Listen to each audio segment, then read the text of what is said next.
মালতী ভাবি, আরে ভাবি কেমন আছেন? আপনার বিদেশ সফর কেমন যাচ্ছে বলেন তো? বাংলাদেশের জনগণের টাকায় বিদেশ সফর করতে পারছেন, কি সৌভাগ্যবতী না আপনি। হ্যাঁ, আপনি কোনোদিন ভাবতে পেরেছিলেন যে এরকম একটা সৌভাগ্যের দিন আপনার জন্য ফেরত আসবে? অবশ্যই না। বাংলাদেশের 18, 19 কোটি 20 কোটি মানুষের কেউ এরকম ভাবতে পারে না যে এরকম হুট করে উড়ে এসে জুড়ে বসে কিরকম বিদেশ সফর, সরকারের সর্বোত্তক সহযোগিতা, দেশের মানে সব ধরনের নিরাপত্তা বাহিনী ব্যবহার, এগুলা তো আসলে আপনার যে ভাগ্য নিয়ে জন্মেছেন সবাই আসলে জন্মায়নি। আর কি বলেছেন আপনি, কি বলেছেন? জনগণের ক্ষমতা জনগণের হাতে ফিরিয়ে দিতেই আপনি রাজনীতিতে এসেছেন। তা আপনি এতদিন কোথায় ছিলেন ভাবি? হ্যাঁ, মানে ধরেন 15 বছর আগে ঠিক আপনার বয়সটা কত ছিল? আপনি তো 15 বছরের সাথে প্রতিযোগিতা করতে আসছেন, তাই না? 15 বছর আগে ঠিক বয়সটা আপনার কত ছিল? এবং তখন থেকে আপনি নির্যাতিত নির্যাতিত হতে হতে এত দূরে এসছেন। ও আচ্ছা, মানে আপনি বলতে চাচ্ছেন যে হাসিনার সরকার আপনার যখন 7 বছর 8 বছর বয়স তখন থেকে আপনাকে নির্যাতন করে যাচ্ছে। ও আচ্ছা, তো নির্যাতনটা কেমন ছিল? সে নির্যাতনটা যেহেতু করে গেছে 7 বছর 8 বছর ধরে, তা সেখানের মানে কোনো ভিডিও তো আপনি 7 বছর 8 বছর বয়স থেকে বানান নাই যে হাসিনা আপনার এই নির্যাতন করেছে, হাসিনা আপনার সেই নির্যাতন করেছে। তখন তো কোনো ভিডিও বানান নাই। আপনি তো এই যে 1 বছর আগেও আপনি ভিডিও বানাইছেন, সহবাসের ভিডিও, বীর্যপাতের ভিডিও, তারপরে হচ্ছে গিয়ে অন্ডকোষ কিভাবে ছোট বড় হয়, তারপরে হচ্ছে এটাকে কি বলে যে আরো কি কি কি কি আছে না, ওইগুলা।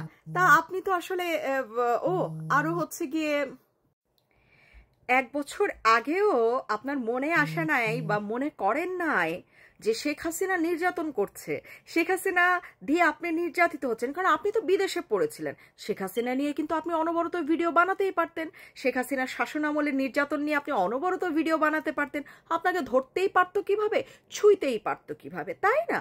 তো কিন্তু আপনি কিন্তু সেটা করেন নাই। হ্যাঁ, আপনি এই যে গত বছরের ডিসেম্বর থেকে আপনি রাজনীতি বোঝা শুরু করলেন, রাজনীতি শেখা শুরু করলেন, রাজনীতিবিদ হয়ে গেলেন হঠাৎ করে, না যারা ভাবে?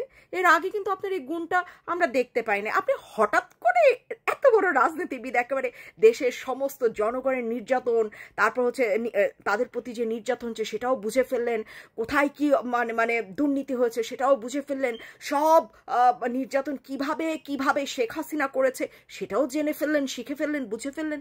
ভাই একটু বেশি বেশি হয়ে যাচ্ছে না ভাবি? একটু বেশি না? হ্যাঁ, তো যখন বক্তব্য দিবেন বা নিজেকে তুলে ধরার চিন্তা করবেন তখন একটু তো মনে করবেন যে কেউ না কেউ তো আছে যে আপনাকে প্রশ্ন করতে পারে। আমার একটাই প্রশ্ন, 1 বছর আগে আপনি কোথায় ছিলেন ভাবি? হ্যাঁ, 1 বছর আগে আপনার ইউটিউবে একটা ভিডিও কেন পলিটিক্স নিয়ে নেই ভাবি? একটা ভিডিও কেন বাংলাদেশের রাজনীতি নিয়ে দুটো কথা বলা ছিল না কেন ভাবি? আপনি রাজনীতির কেন বীর্যপাতটা বের করলেন না ভাবি? 1 বছর আগে আপনি কোথায় ছিলেন? আপনি ধরেন আপনার সাবজেক্ট হচ্ছে সহবাস, রাজনীতির যারা যারা সহবাস করছিল বা পরকীয়া করছিল তাদের নিয়েই না হয় ভিডিও বানাইতেন, তাদের চরিত্রই না হয় তুলে ধরতেন। কিন্তু আপনি বিদেশে থেকেও কোনোদিন শেখ হাসিনার বিরোধিতা করলেন না, 15 বছরের কোনো নির্যাতন তুলে ধরলেন না। আচ্ছা, শেখ হাসিনা বাদ দিলাম, আপনি তো জনগণের দুঃখ দুর্দশাও তুলে ধরতে পারতেন। ওই রকম ভিডিও কি করেছিলেন? করেন নাই। 1 বছর পরে আপনার দেশ নিয়ে এত চিন্তা হয়ে গেল, আপনি 1 বছর আগে আপনি মানে 1 বছর পরে এসে আপনি জনগণের যা আর কি ক্ষমতা সেটা বুঝতে শিখে গেছেন, 15 বছর জনগণ কিভাবে নির্যাতিত হয়েছে সেটা বুঝতে শিখে গেছেন, আপনি কিভাবে নির্যাতিত হয়েছেন সেটাও আপনি বুঝে ফেলেছেন। ভাই এত কিছু কেমনে একটু বলবেন? এই জনগণ আসিস না তোরা, যারা এসে আমাদের প্রশ্ন করেন যে 16 বছর কোথায় ছিলেন, 16 বছর কোথায় ছিলেন? আমাদের কিন্তু সেই বয়সটি হয়েছে। হ্যাঁ, 16 বছরও আমাদের কিন্তু জ্ঞান বুদ্ধি ছিল, এখনো আছে। কিন্তু এই যে নাক টিপড়ে দুধ বের হয়, এদেরকে একটু জিজ্ঞেস করেন না যে 16 বছর এরা আগে কোথায় ছিল? 16 বছর আগে এরা কেন দেশের ক্ষমতাটি নেন নাই? 16 বছর আগে কেন দেশের জনগণের কথা চিন্তা করে নাই, দুঃখ দুর্দশার কথা চিন্তা করে নাই, জনগণের এটাকে কি বলে, নির্যাতনের, যে তারা এত নির্যাতিত হচ্ছে জনগণ, কেন চিন্তা করে নাই? এদেরকে জিজ্ঞেস করেন না যে ঠিক 16 বছর আগে এরা কোথায় ছিল? এরা তো ক্ষমতা দখল করতে গেছে। ভাই আমরা তো ক্ষমতা দখল করতে যাই নাই, আমরা কথা বলি, বিবেক থেকে কথা বলি, এবং 16 বছর আগেও আমরা প্রাপ্তবয়স্কই ছিলাম। সো আমরা জানি কি বলতে হবে, কি দেখেছি, এগুলো নিয়ে কথা বলতেই পারি, যে কোনো সময় বলতে পারি।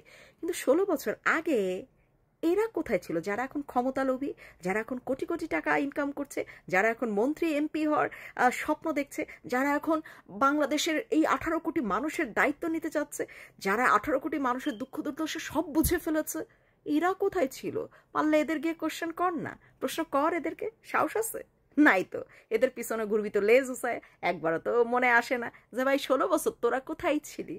হ্যাঁ, এখন থেকে এদের প্রশ্ন করবেন।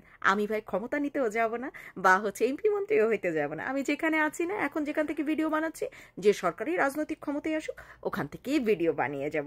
বুঝাইতে পারছি? তো 16 বছর আগে আমি যেই জায়গাটি বসে আছি, এই জায়গাটিতেই বসেছিলাম, এই ঘরটিতেই ছিলাম। যাদেরকে জিজ্ঞেস করার দরকার তাদের জিজ্ঞেস কর না রে, তারা কোথায় ছিল?